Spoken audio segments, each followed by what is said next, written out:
नमस्कार दोस्तों, डॉक्टर आरती दहिया के यूट्यूब चैनल में आप सबका फिर से स्वागत है। रिश्ते कितने महत्वपूर्ण होते हैं हम सब जानते हैं। रिश्तों की अहमियत सबके जीवन में बहुत ही क्लियर है। कौन सा रिश्ता कितना अजीज है ये हम सब बेहतर तरीके से जानते हैं। फिर भी इस वैलेंटाइन वीक में मैं कुछ स्पेशल लाना चाह रही हूँ। कपल्स के बीच में रिलेशनशिप, चाहे आप रिलेशन में हैं या आप मैरिड हैं, लेकिन उस रिलेशन को कितना गहराई से आपको एक दूसरे के साथ माप के तोल के चलना है ताकि संतुलन बिल्कुल बना रहे, कितना अनिवार्य है। देखिए, एक यही रिलेशन ही एक ऐसी चीज है जिसमें अगर हम बैलेंसिंग करें तो हमारी पूरी लाइफ बहुत अच्छी हो जाती है। एल्स हम लोग बहुत स्ट्रेस्ड और बहुत नेगेटिव एक दूसरे के लिए एज्यूम करना शुरू कर देते हैं। रिलेशन सिर्फ प्यार से नहीं होता। कई बार रिश्तों में प्यार तो बहुत देखा जाता है, लेकिन कहीं ना कहीं बॉन्ड की कमी होती है। क्या होता है ये बॉन्ड?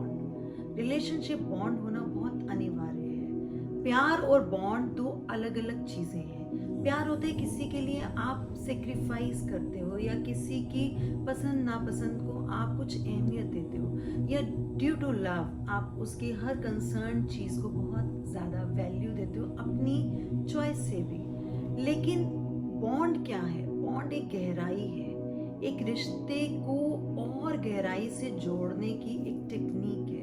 ये रिश्ते बनाने आसान है, प्यार करना आसान है, सूरती से निभाना बहुत ही मुश्किल है। जो ब्यूटीफुली उस रिलेशन को निभा जाता है वो ही एक्चुअल उस रिलेशनशिप बॉन्ड के एग्जाम में क्लियर करता है। देखिए, बहुत सारी चीज़ें होती हैं जो हमें रिलेशंस में कंसिडर करनी होती है, लेकिन कुछ ऐसे फैक्टर्स हैं जिनको हम अगर थोड़ा सा अहमियत दें तो शायद हमारे रिश्ते बहुत बेहतर हो सकते हैं।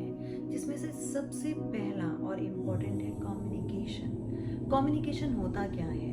मैं अपने पार्टनर से क्या कहना चाह रही हूँ, मेरा पार्टनर उस चीज़ को क्या समझ रहा है, ये क्लैरिटी होना बहुत ज़रूरी है। कई बार जो हम बात आगे रख रहे हैं, सामने वाला उस चीज़ को अपने तरीके से कन्वर्ट करके कुछ और थॉट्स में चला जाता है। तो उन चीज़ों को पूरी क्लैरिटी से अपना रखना आगे, और उन बातों को पूरी गहराई से अपने पार्टनर को समझाना प्राइम इम्पॉर्टेंट चीज़ है।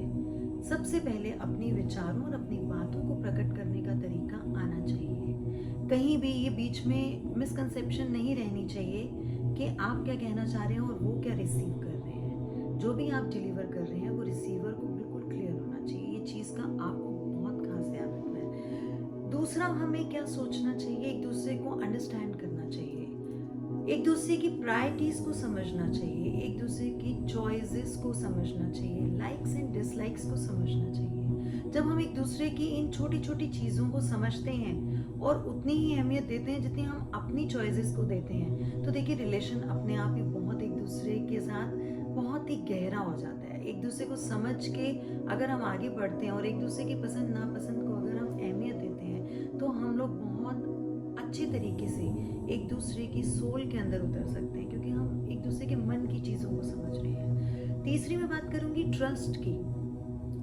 आजकल ये ट्रस्ट का फैक्टर थोड़ा डगमगा रहा है। ट्रस्ट होता भी नहीं है और रिलेशंस कुछ खराब होते भी देखे हैं। एक्स्ट्रा मैरिटल अफेयर्स का बहुत ज़्यादा इशू डेवलप रहता है, लेकिन ट्रस्ट डेवलप करना और ट्रस्ट डेवलप करवाना ये दोनों आपके हाथ में है। सिचुएशंस को इतना क्लियर रखिए और अंडरस्टैंडिंग को इतना गहरा रखिए। देखिए, एक्सेप्शन ज़रूर होते हैं, कई केसेस ऐसे हैं जिसमें आप कितनी भी कोशिश कर लें तब भी ये चीज़ें वर्कआउट नहीं करती, लेकिन काफ़ी हद तक ये चीज़ें कम्युनिकेशन और एक दूसरे को अटेंशन कम देने के कारण क्रिएट होती हैं। जब किसी तीसरे का स्पेस बनता है लाइफ के अंदर, तो आप कोशिश कीजिए कि एक दूसरे के ट्रस्ट पे इतने गहरे उतरें कि कोई शक या कोई डाउट का कोई चांस ही ना रहे। दूसरा, अपने पार्टनर को थोड़ा सा रिस्पेक्ट दीजिए इस चीज़ में। अगर वो कहीं जाना चाहते हैं या कुछ करना चाहते हैं, अगर अपोजिट सेक्स के साथ उनका कोई काम है ऐसा, या कोई वो डील करते हैं या कोई बिजनेस इंटरेक्शन है, तो आपको थोड़ा काम रहने की ज़रूरत है और उस चीज़ को अंडरस्टैंड करना चाहिए। नो डाउट विजिलेंस रखनी कोई बुरी बात नहीं है, लेकिन कहीं ना कहीं थोड़ा ट्रस्ट भी बना के रखना और उस ट्रस्ट को शो भी करना अपने पार्टनर को बहुत इक्वली इम्पॉर्टेंट रहता है। नेक्स्ट है एक दूसरे के डिफिकल्ट पॉइंट ऑफ व्यूज को समझना। यानी कि अगर आप किसी चीज़ को प्रोसीड कर रहे हैं, आपने उसमें वो फैसला क्यों लिया, उसके पीछे आपका क्या पॉइंट ऑफ व्यू था, उस चीज़ को बैठ के डिस्कस करना और उसके बाद अपनी चॉइस को आगे रखना या अपने डिसीजन या अपने पॉइंट ऑफ व्यू को आगे रखना बहुत ज़्यादा फ़ायदा देगा। क्योंकि जब तक आप सामने वाले की बात सुनेंगे नहीं, समझेंगे नहीं, तब तक आप अपना डिसीजन आगे रखेंगे तो वो बिल्कुल वर्थलेस हो जाएगा। नेक्स्ट इम्पॉर्टेंट फैक्टर आता है, पार्टनर्स को एक दूसरे की हमेशा रिस्पेक्ट करनी चाहिए। स्पेशली जब आप किसी कम्युनिटी में या सोसाइटी में या अपने फ्रेंड सर्कल में किसी के साथ हैं, तो हमेशा एक दूसरे की इज्जत करना और साथ देना और हमेशा एक दूसरे के डिसीजन में उसके साथ खड़े दिखना बहुत इम्पॉर्टेंट होता है। ये छोटा सा पॉइंट है, लेकिन ये बहुत ईगो हर्ट भी करता है कई बार, जिसको पार्टनर आपका आपके सामने बोलेगा नहीं कभी, लेकिन मन ही मन में उस डिफरेंस को या उस पॉइंट को अपने दिल में बिठा के रख लेगा। लास्ट पॉइंट बहुत इंपॉर्टेंट है, जो आजकल की बहुत फास्ट लाइफ में देखने को मिलता है, हेल्थ इश्यूज। अपने पार्टनर्स की हेल्थ इश्यूज को अंडरस्टैंड करना चाहिए।